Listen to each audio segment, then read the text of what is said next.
Live from New Delhi, you're watching DD India News Hour, India's voice to the world. I'm Shubhendu Ghosh, coming up in the next hour. India's Prime Minister Narendra Modi holds bilateral talks with Austrian Chancellor Karl Nehammer, says Startup Bridge and Mobility and Migration Pact will help connect the youths of the two nations. India-Austria share concern about the Ukraine conflict. Prime Minister Modi reiterates this is not an era of war. Chancellor Nehammer says Austria wants to be a bridge builder for peace. US President Joe Biden pledges to forcefully defend Ukraine against Russia at the NATO summit in Washington. New commitments of military aid to Ukraine announced. And Spain beats France to reach Euro 2024 finals to face the winner of the match between England versus Netherlands.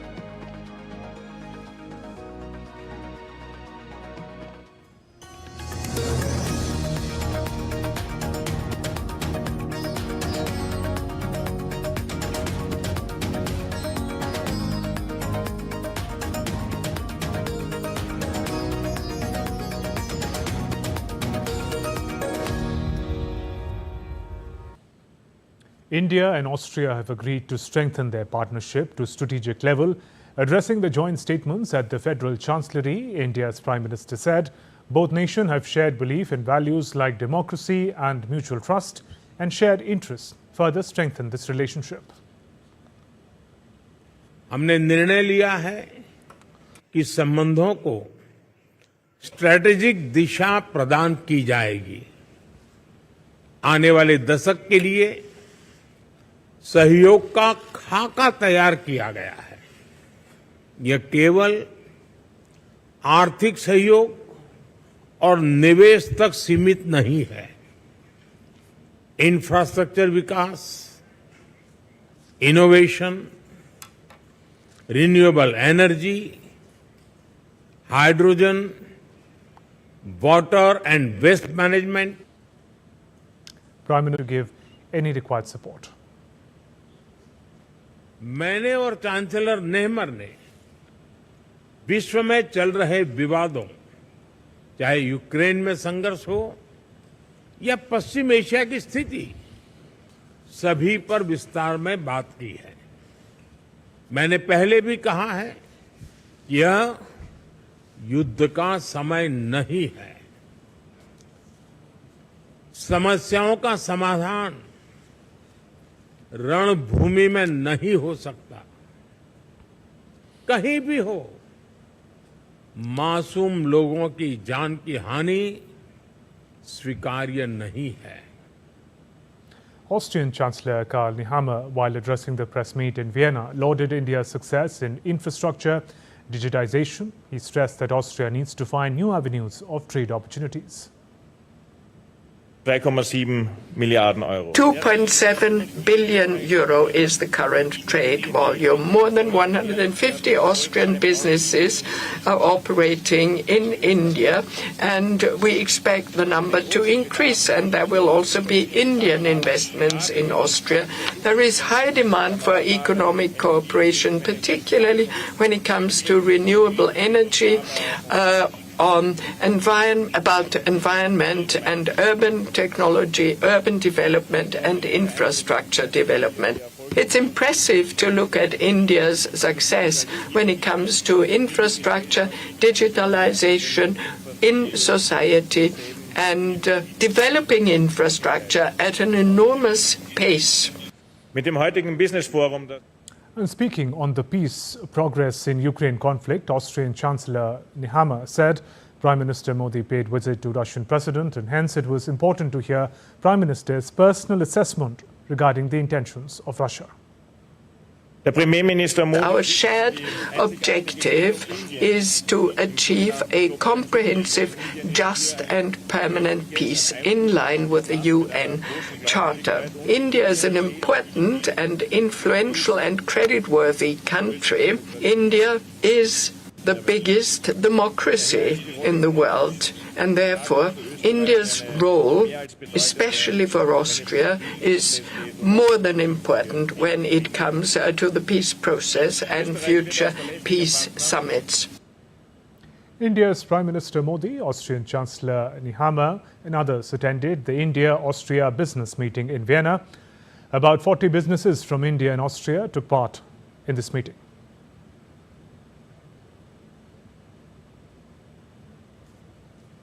Earlier, India's Prime Minister Narendra Modi was accorded a ceremonial reception with national anthems of India and Austria at the Federal Chancellery in Vienna, Austria. Austrian Chancellor Karl Nehammer also accompanied Prime Minister Modi.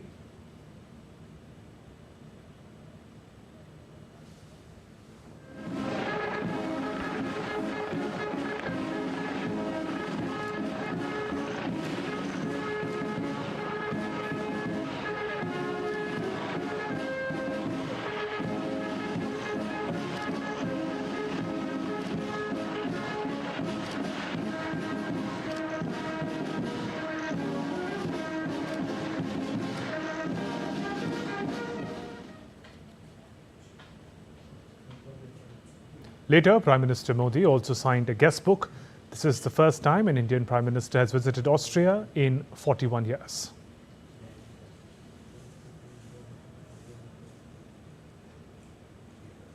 The leaders also held delegation-level talks at Federal Chancellery in Vienna. Several regional issues, political and economic discussions were held between the leaders.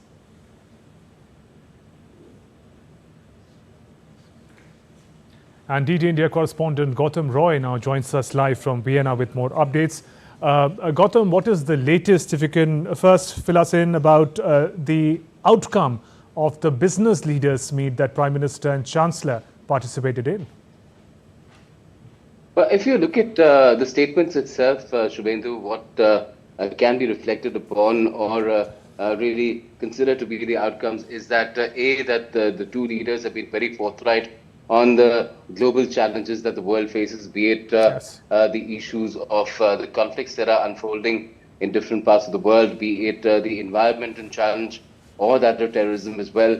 And then, of course, is the issue of the bilateral ties that India and Austria have, which are fairly economic at this stage and taking it to the next level, where the Prime Minister was very clear that he said that we want to take these ties beyond economics, beyond trade, beyond investment, into the strategic domain. And that is what is being targeted this time around, because clearly areas are being identified for a 10-year roadmap as well, where the frontier technologies, the high-tech areas, be it semiconductors or artificial intelligence, or for that matter, hydrogen and other sources of renewable energy, at the same time meeting the environment challenge, infrastructure, development.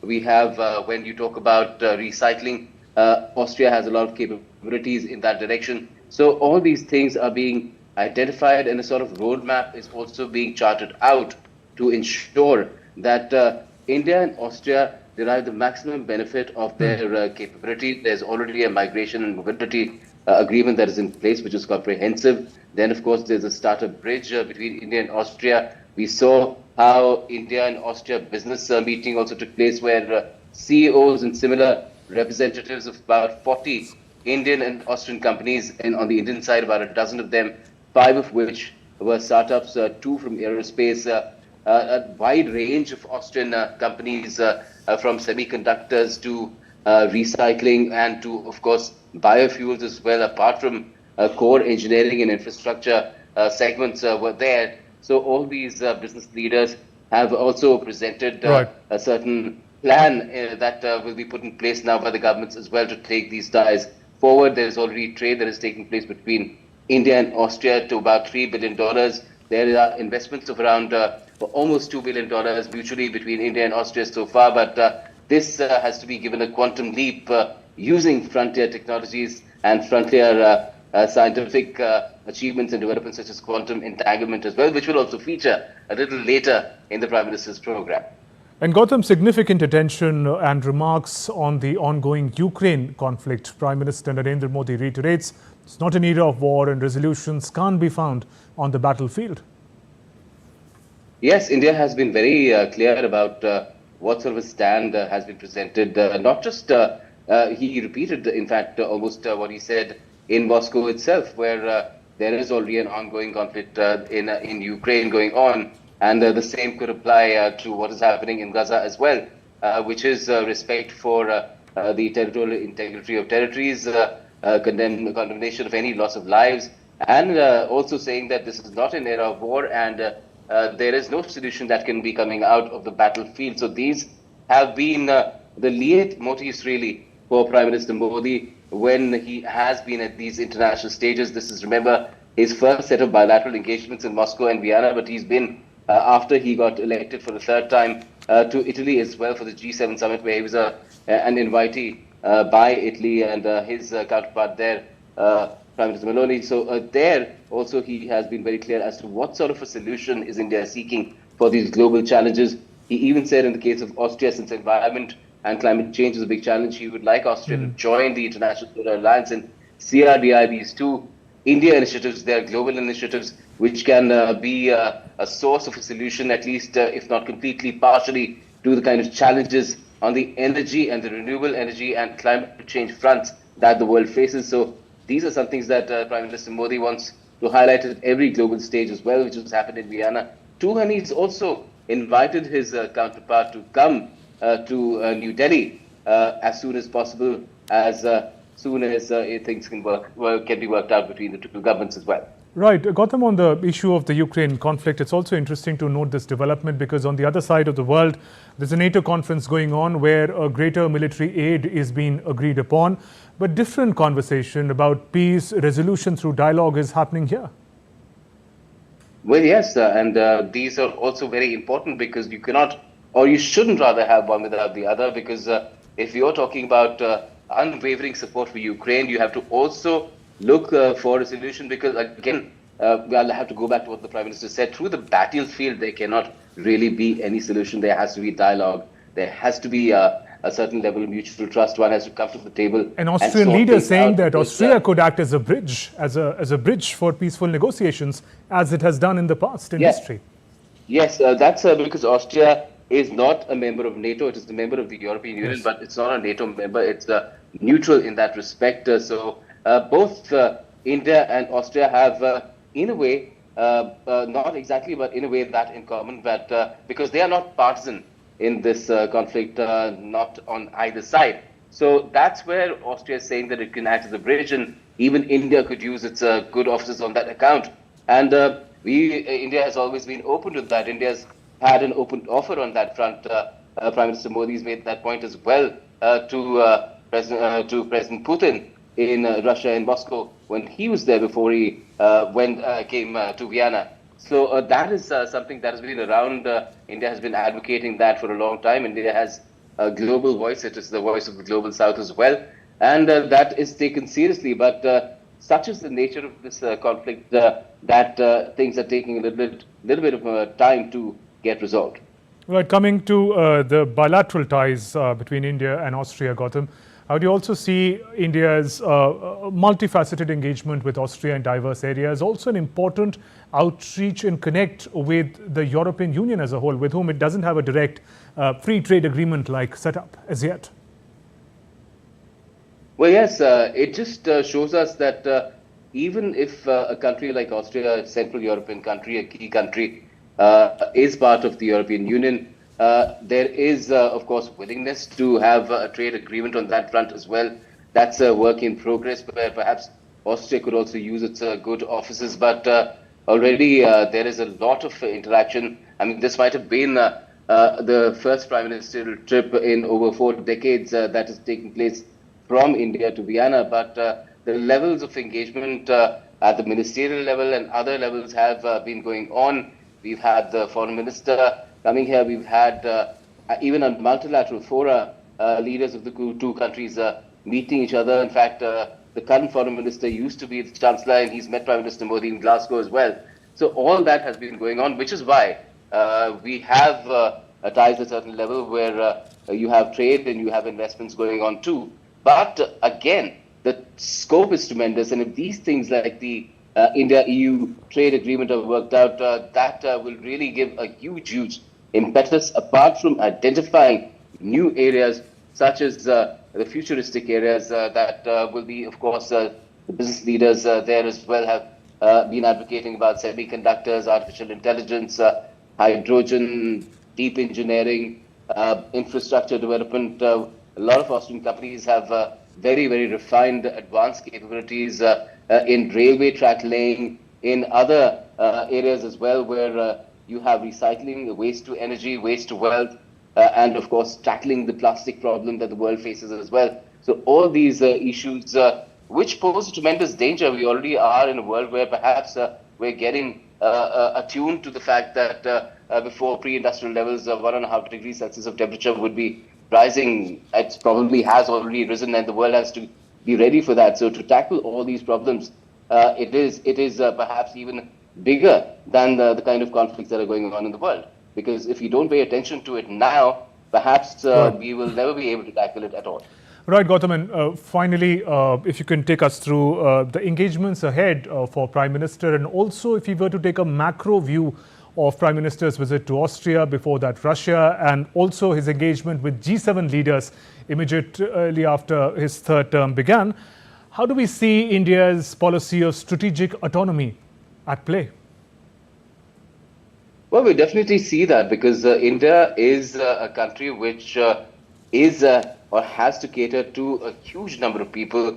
We have the highest population in the world, and they have certain needs, so we have to keep them first. And that is what India has been doing, not just now, but through the last 10 years and perhaps even earlier. But India has now been more forthright in terms of how it wants to conduct its business with the world, and would like the world to conduct its own business too, which is in tune with the times, which is attuned to the times where conflicts don't really have any place, where challenges are plenty, even without these kind of issues that keep cropping up between nations. They shouldn't have any place in our consideration, and the world should be moving forward in a certain direction where even institutions, the UN institutions, are reformed so that the global south has the kind of space that it deserves, that a country like India with 1.5 billion people roughly has the kind of space. And this is what India has been saying all along, be it in Moscow or in Vienna, and presenting itself as a model really of how to tackle issues that keep cropping up and still chart a move forward towards progress. Gautam, thank you for joining us with all those updates from Vienna. And still to come on DD India News Hour. Russia says closely monitoring the NATO summit in Washington.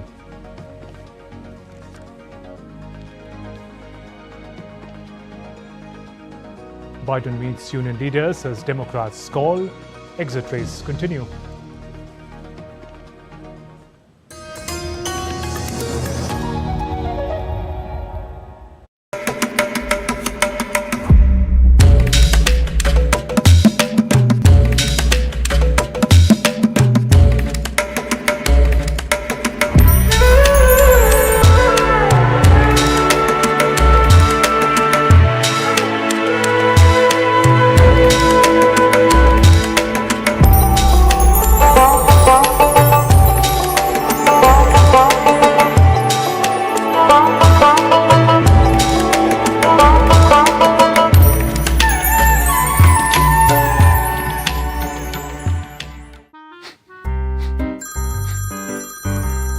आपका KYC update करना है, नहीं तो account और ATM card block हो जाएगा। सावधान सावधान। 2.5 करोड़ का इनाम मुझे। देखिए, अनजाने कॉल्स, फर्जी ईमेल्स, लिंक्स और जाली ऐप से अपना पिन, ओटीपी, पासवर्ड कभी भी किसी के साथ शेयर न करें। आप रहेंगे सावधान तो नहीं होगा नुकसान। आरबीआई कहता है, जानकार बनिए, सतर्क रहिए।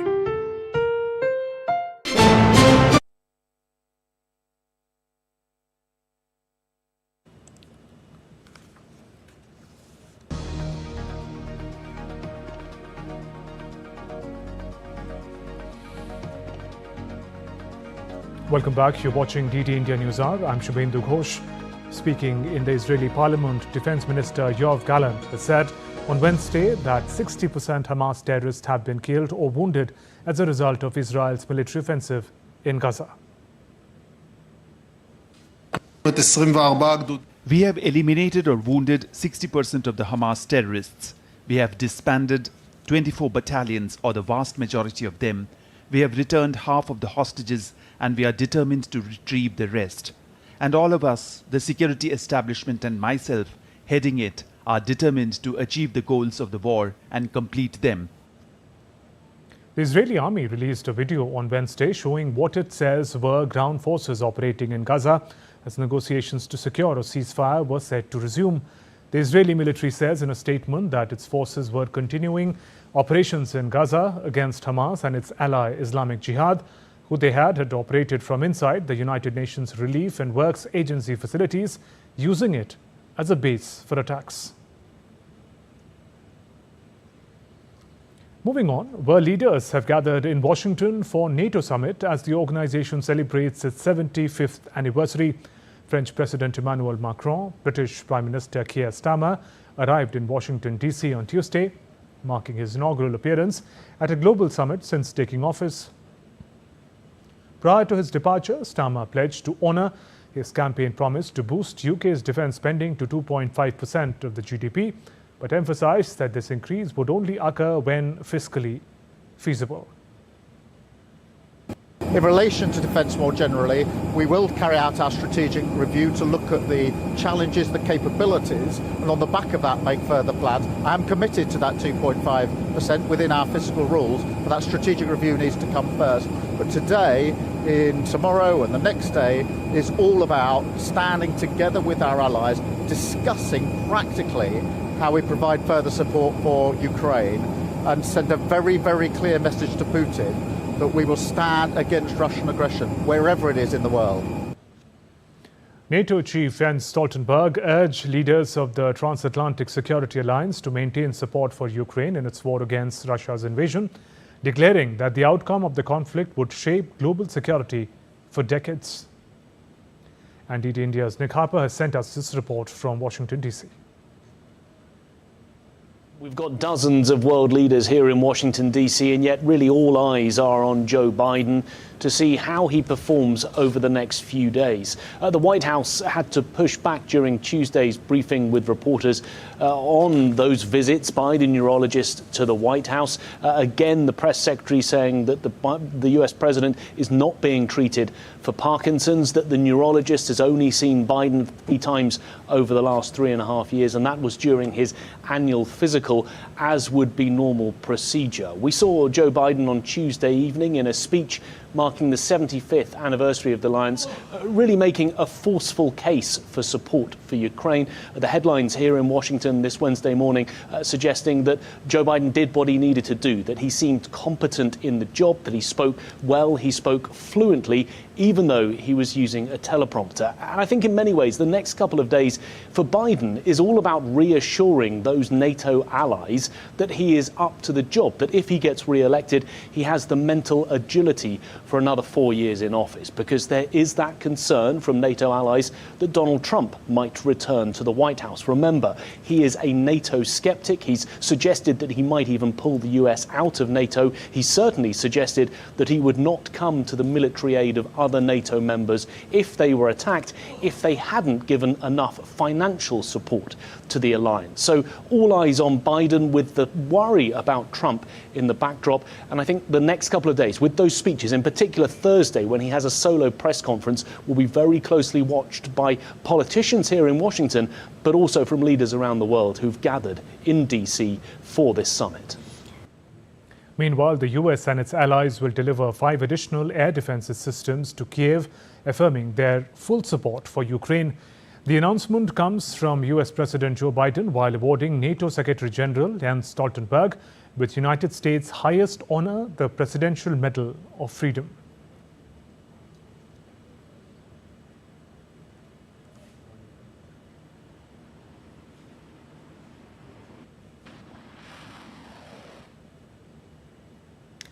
NATO chief Jens Stoltenberg announced to have placed an order for Stinger anti-aircraft missiles worth almost $700 million in the name of several member states on Tuesday. Stoltenberg was addressing a gathering of defense industry leaders on the sidelines of the NATO summit in Washington. The last contract for Stinger missiles was awarded in May 2022 when the US Army contracted $625 million worth of anti-aircraft missiles to replenish stocks sent to Kiev, as it is in hot demand in Ukraine. But they've used it in their fight against Russia. The NATO order for Stingers will keep the production line running through 2029.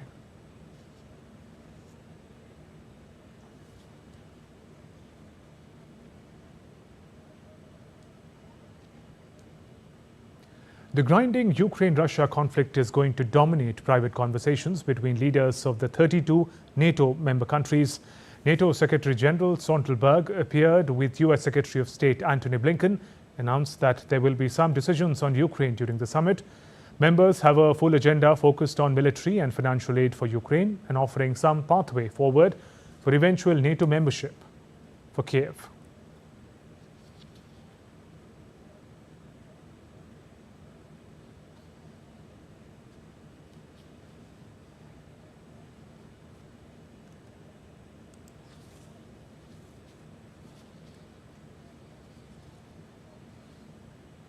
We have NATO coming together for its 75th anniversary here in Washington. Of course, celebrating those 75 years, but more important, focused on today and the following days and making sure that our alliance continues to do what it's done so successfully for 75 years, which is to ensure the defense of its members. Thanks to the Secretary General and his leadership, we have an alliance that is stronger, that is larger, and that is more fit for purpose than it's been, and ready to take on the challenges of this moment. This summit will be a summit where we celebrate the most successful alliance in history, but we're also going to make important decisions for the future on deterrence and defense, on Ukraine, on partnerships in the Asia-Pacific. And of course, none of this would have been possible without the leadership of the United States, of President Biden, of you, to ensure that we have now 32 allies agreeing on all these important decisions we will take during the summit here in Washington. We will make decisions on Ukraine, and I think what we have seen over the last days demonstrates the need to step up our support for Ukraine. Meanwhile, the Russian Northern Fleet's press service reported on Wednesday that Russian jet fighters held training exercises in Russia's northwestern region. 8 fighter jets participated in drills which took place above the Barents Sea and Kola Peninsula. Russian strategic bombers have also started tactical military drills in Russia's Far East Amur region.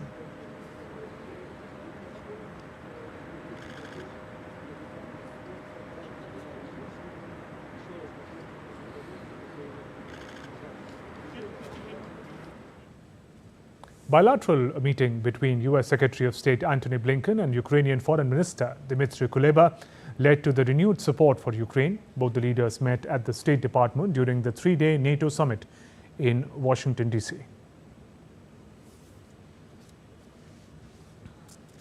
Well, good afternoon, everybody. It is, as always, a great pleasure to have my colleague, my friend Dmytro Kuleba here as we start the NATO summit, a summit that will further strengthen Ukraine's ties to the North Atlantic Treaty Organization and its path to membership. We've done a lot of work in recent weeks and recent months on that, and I think you'll see a very strong package emerge from this summit for Ukraine.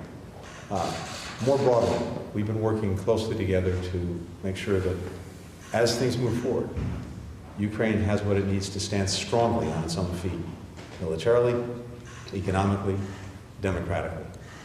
And we're on a very good pathway to do just that. On NATO, we seem to be set before a very, very important gathering of leaders. Thank you for working diligently on covering, on reaching some of very important agreements on air defense and for the assistance that NATO will be providing to Ukraine. This is all essential. And I'm looking forward to continuing our partnership and friendship and cooperation. Ukrainian President Volodymyr Zelensky has urged US political leaders in Washington not to wait for the outcome of America's November presidential election to move forcefully to aid his country against Russia. It's time to step out of the shadows, to make strong decisions work, to act and not to wait for November or any other month to this end. We must be strong and uncompromising all together. And first of all, America. And first of all, the leaders of America. And the President of the United States as the leader of the free world. To be uncompromising in defending democracy. Uncompromising against Putin and his coterie. Uncompromising to every possible terror. Exactly what all Ukrainians were on the 24th of February 2022. Millions of the people of the world and millions of Americans. Exactly what President Biden and the Congress were on the 24th of February. Kremlin spokesperson Dmitry Peskov has warned that Russia would retaliate if UK permits Ukraine to use British weapons to attack Russia. Peskov's comments on Wednesday followed media reports that the new UK Prime Minister, Keir Starmer, might allow Ukraine to use British Storm Shadow missiles to target Russian military sites. Peskov also acknowledged that Russia's military is working to establish a buffer zone in Ukraine's Kharkiv region, but this will require more time. Let's now turn to other stories making news around the world. Russia's lower house of parliament approved tax increases proposed by the finance ministry targeting corporations and the wealthy. The new measures, including higher income tax rates and increased corporation tax, are expected to generate an additional $30 billion in revenue for next year's budget.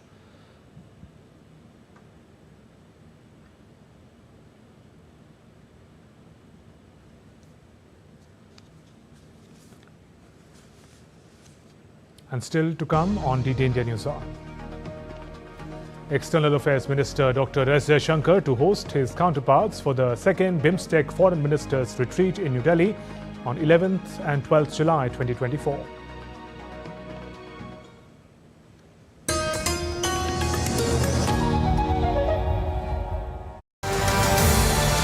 On Defence Dynamics this week, we will tell you all about the Made in India light tank Zorawar. The India's light tank Zorawar is a symbol of strength and resilience, an ultimate weapon available for use in combat. It has unmatched capabilities with outstanding design and cutting-edge technology. This makes Zorawar a game changer in high-altitude warfare, thus ensuring victory under extreme conditions. Find out more about Zorawar only on DD India on Wednesday at 8:30 p.m. IST.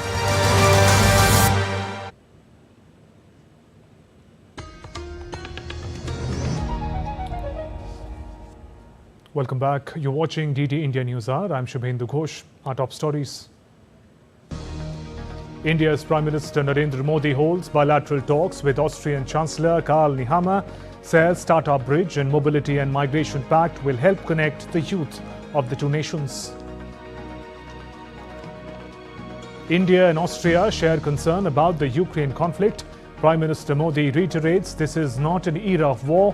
Chancellor Nehammer says Austria wants to be a bridge builder for peace.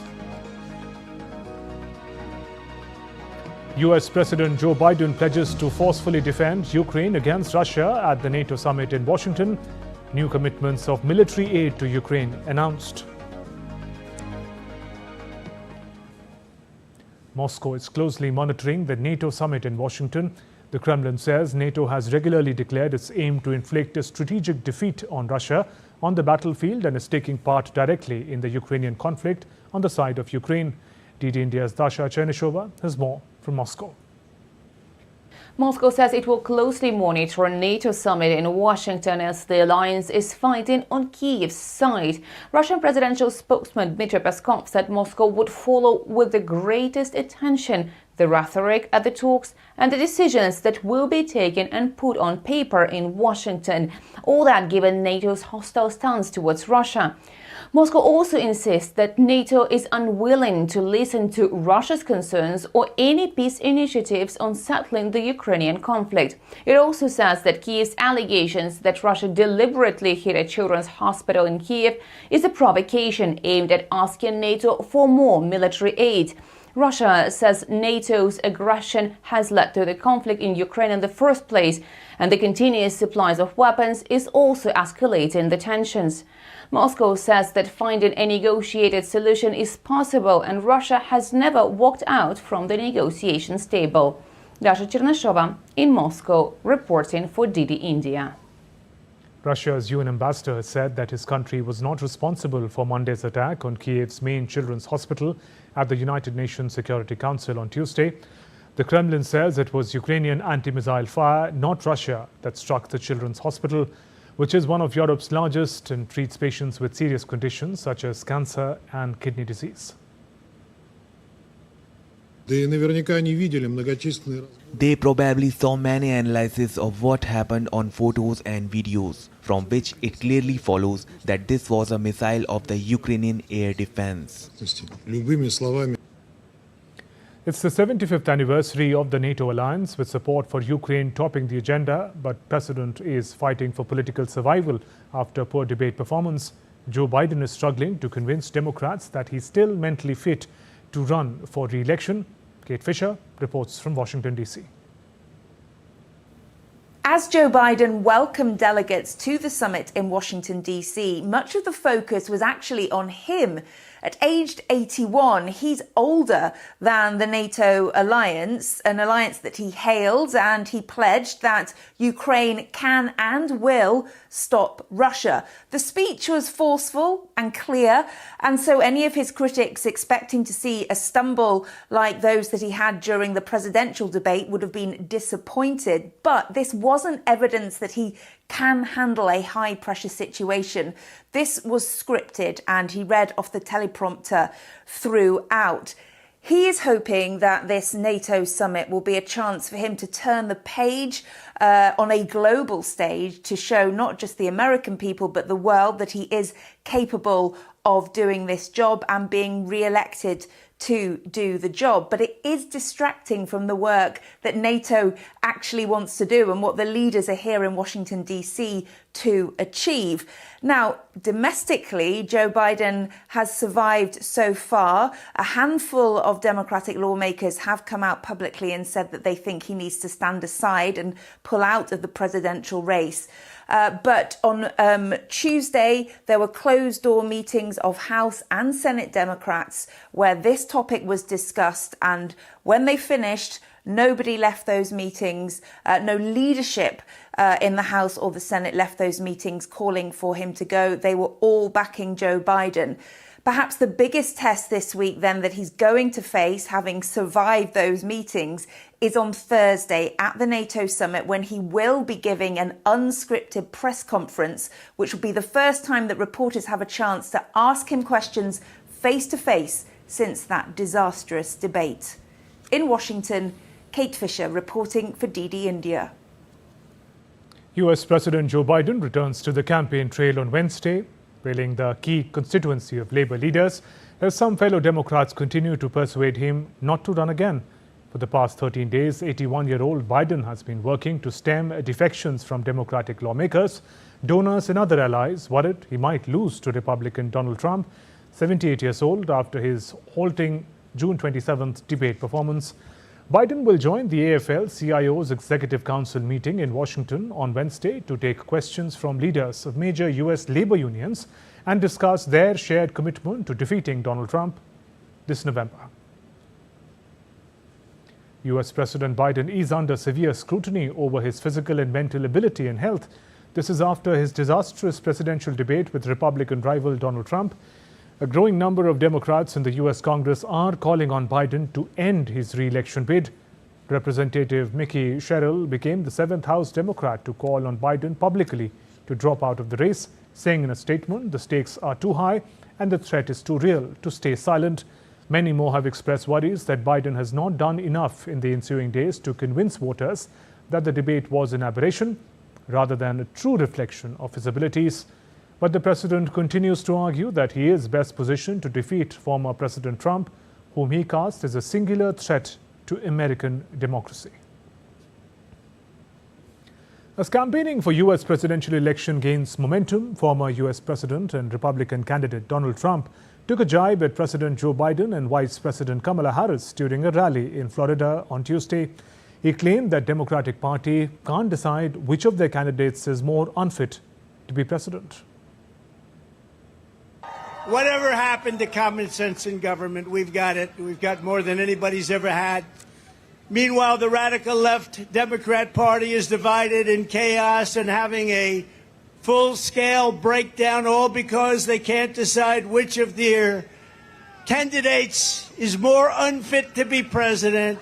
Let's do another debate this week so that sleepy Joe Biden can prove to everyone all over the world that he has what it takes to be president. But this time it will be man-to-man, no moderators, no holes barred. Just name the place, anytime, anywhere. Donald Trump is expected to try and move on from his recent convictions and unite the party at the Republican National Convention next week. DD India's Mitch McCann gets us more. The US Supreme Court ruled that Donald Trump has at least some immunity from prosecution for official acts taken while he was in office. And Judge Juan Merchan in the New York hush money case will have to decide whether that ruling impacts Trump's recent conviction for falsifying business records. Donald Trump was found guilty of 36 criminal counts at the end of May, becoming the first former US president to be convicted of a crime. It's possible he could be fined, sentenced to probation, or imprisoned for up to 4 years. The sentencing has now been moved back and won't take place until at least September, while the matter is being considered. That means it will no longer happen before next week's Republican National Convention in Milwaukee. It's there Trump's team will try and move on from the convictions and are likely to try and unite the party behind the presumptive candidate. And while Democrats are in chaos over the future of President Joe Biden and whether or not he should be replaced on the ticket, the Republican Party has released a schedule for a series of events taking place at the convention, including a number of receptions, lectures and presentations. It's expected that Donald Trump will officially become the Republican nominee at the end of the convention. I'm Mitch McCann in New York, reporting for DD India. A tornado spawned by the remnants of Tropical Storm Beryl touched down Mount Vernon, Indiana, causing damage and power outages. U.S. National Weather Service confirmed the tornado on Tuesday evening, with wind speeds reaching up to 85 miles per hour. The storm uprooting trees, tearing roofs of buildings and downing power lines. Hurricane Beryl lost strength quickly upon making landfall and by Tuesday was downgraded to a post-tropical cyclone, according to the U.S. National Hurricane Center. It warned that flash flooding and tornadoes remained possible from mid-Mississippi to the lower Ohio Valley. Moving on, India's Commerce Minister Piyush Goyal has said Prime Minister Narendra Modi receiving Russia's highest civilian honor, the Order of St. Andrew the Apostle, is a recognition of his global leadership and unwavering commitment to our time-tested ties between India and Russia. I would like to take this opportunity to congratulate Prime Minister Narendra Modi on being conferred Russia's highest civilian award, civilian honor, the Order of St. Andrew the Apostle. It is a matter of pride for 140 crore Indians on whose behalf the Prime Minister has accepted this award. He is the first Indian leader to receive this award. External Affairs Minister Dr. S. Jaishankar will host the counterparts for the second BIMSTEC Foreign Ministers Retreat in New Delhi on 11th and 12th July. This year, discussions will be held to broaden and deepen cooperation across various sectors, including in the fields of security, connectivity, trade and investment, people-to-people contact in the Bay of Bengal region and the littoral. The first edition of BIMSTEC Foreign Ministers Retreat was held in Bangkok, Thailand on 17 July last year. The BIMSTEC Retreat brings together 7 countries of South and Southeast Asia for multifaceted cooperation. In an effort to deepen diplomatic ties with neighboring countries, India stands ready to share the benefits of PM Gati Shakti platform with Sri Lanka. The comments as an Indian delegation led by advisor in the Ministry of External Affairs, Anish Kumar, visited Sri Lankan capital Colombo on Tuesday for a 2-day visit. The PM Gati Shakti platform is aimed at integrated infrastructure development in India and is a program that is the secret behind India's rapid infrastructure development in the recent years. The delegation met Sri Lanka's Minister of Port, Shipping and Aviation, Nimal Shripala de Silva, and several other senior officials. In a tragic incident, at least 18 people were killed, 19 others injured after a bus that they were travelling in collided with a milk container in North Indian city of Unnao early on Wednesday morning. The double-decker bus was travelling from Bihar's Sitamarhi to Delhi when it rammed the milk container from the back on Lucknow-Agra Expressway. A probe has been launched into the matter. Indian President Draupadi Murmu has condoled the loss of lives in the Unnao bus accident and wished speedy recovery to those injured.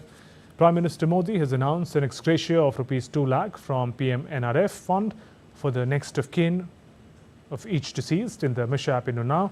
The injured would be given Rs 50,000. Let's turn to some business updates. The 4th India GCC Food and Beverage Buyers-Sellers Meet began in Dubai, uniting prominent figures in the industry from India and the Gulf Cooperation region. The event, hosted by Trade Promotion Council of India, seeks to enhance trade ties and introduce innovative Indian products to the GCC market. Speaking on the occasion, K. Kalimuthu, Council Trade and Commerce, highlighted the growing trade relations between India and the UAE. He noted that bilateral trade reached over $85 billion last year. India and UAE, they are friends, and we have signed this comprehensive economic partnership agreement 2 years back. Since then, we have seen an uptrend in the bilateral trade. So last year it was 85 plus billion US dollar. So in that trade sector alone contributed about 9%, which is about 3 billion US dollar. India's export. Rating agency Moody's has kept India's economic growth forecast for calendar year 2024 unchanged at 6.8%, while predicting a 6.5% growth for 2025. Moody's rating says increasing domestic and overseas demand supports GDP growth in emerging markets, with wide variation by country. In its Global Macro Outlook 2024-25, published in March, Moody's raised its forecast for India's GDP growth in 2024 from 6.1% to 6.8%, reflecting both global and domestic optimism in country's economy on the back of robust manufacturing activity and infrastructure spending. Let's take a look at other stories making news today. India's Health Minister JP Nadda reviewed the preparedness for dengue and prevention control with senior officials of the ministry on Wednesday. He directed the officials for intersectoral meetings and nationwide awareness through information, education and communication. Chief Minister of North Indian state of Uttar Pradesh, Yogi Adityanath, undertook a comprehensive aerial survey of areas severely impacted by the floods. The minister assessed the damage and reviewed the ongoing relief and rehabilitation efforts carried out by local authorities.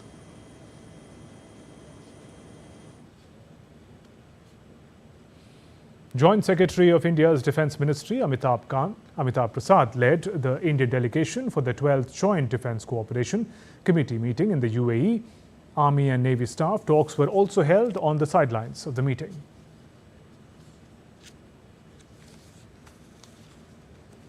And still to come on DD India News Hour. Defending Wimbledon champion Carlos Alcaraz returned to the semi-finals.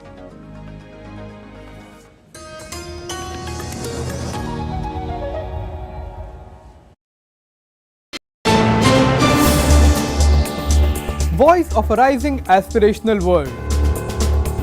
Stories of challenges, struggles and accomplishment. A world battling conflict, hunger and poverty. Embracing growth, development, science and technology. A voice of progress, a voice of unity. Watch Voice of the Global South with me, Akshay Dongre, only on DD India.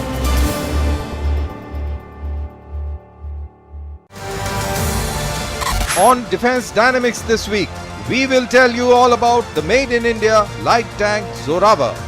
The India's light tank Zoravar is a symbol of strength and resilience, an ultimate weapon available for use in combat. It has unmatched capabilities with outstanding design and cutting-edge technology. This makes Zorawar a game changer.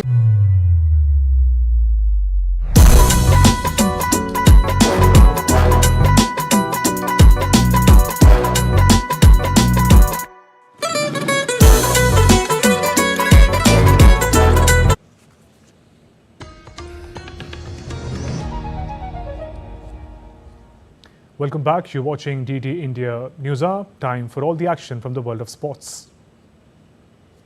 The President of India, Draupadi Murmu, unveiled the trophies of the India's Durand Cup Tournament 2024 at the function held at Rashtrapati Bhavan Culture Centre on Wednesday. First played in 1888, the Durand Cup is India's oldest football tournament and serves as an opener for the Indian domestic season. The Durand Cup 2024 football tournament will start from July 27th, with the final scheduled at Salt Lake Stadium in Kolkata on August 31st. The Cup features teams from the Indian Super League, I-League and the Armed Forces. International teams have also taken part in the competition over the years. The upcoming edition will feature a total of 43 matches played in the round-robin league cum knockout format. Reigning champions Mohun Bagan Supergiant are the most successful team in the competition with 17 titles, closely followed by arch-rivals East Bengal, who have 16 trophies. In her brief remarks on the occasion, President said football is one of the most popular sports in the world. When professional footballers play in front of thousands of fans, the excitement of the players and spectators increases manifold.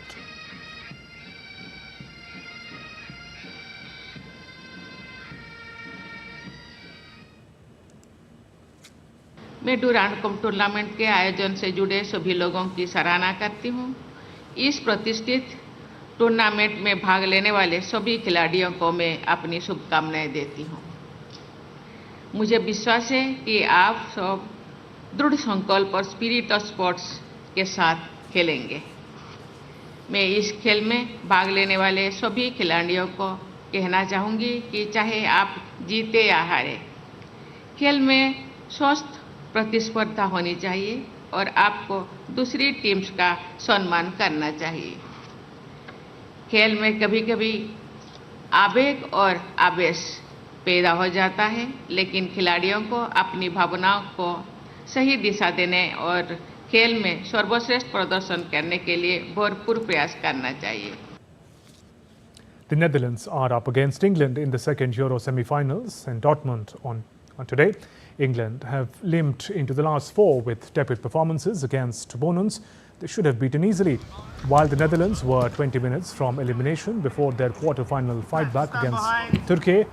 Netherlands have the edge in the attack, 9 goals at Euro coming from 20 attempts on target against 15 by an England side. England's shootout win over Switzerland brought momentary euphoria, but it was more relief than redemption. Semi-final match may require a transformation in attack for them to reach a third major tournament finals. Spain struck twice in 5 minutes in a pulsating first half to secure a 2-1 win over France in the Euro semi-finals. The record-breaking goal from teenager Lamine Yamal and Dani Olmo effort propelled them into the Euro 2024 finals. 16-year-old Yamal scored with a sublime shot in the 21st minute to become the youngest scorer in Euro World Cup before Olmo added another in the 25th. On to tennis, defending Wimbledon champion Carlos Alcaraz returned to semi-finals with an enthralling comeback on Tuesday, having taken his Grand Slam tally to 3 at the French Open last month.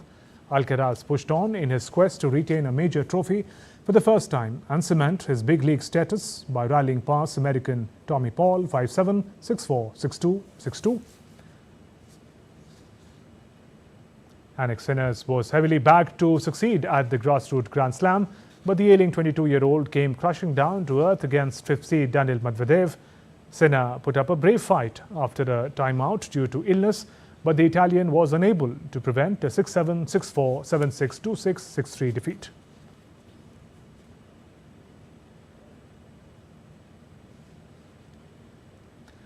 Jasmine Paolini closed to a 6-2, 6-1 victory at Wimbledon to set up a meeting with Croatian Dona Vecic, who ended the extraordinary run of qualifier Lulusan. And that's all for this edition of DD India News Hour. Let us know your thoughts on the news of the day. For those on the go, you can get all the news and updates from India and across the world on DD India mobile app. The app is available on both Android and iOS platforms. Scan this QR code on the screen to download now. We'll be back with more news as it breaks here on DD India. I'm Shubhendu Ghosh from all of us here in Delhi. Thanks for watching DD India News Hour. Namaskar.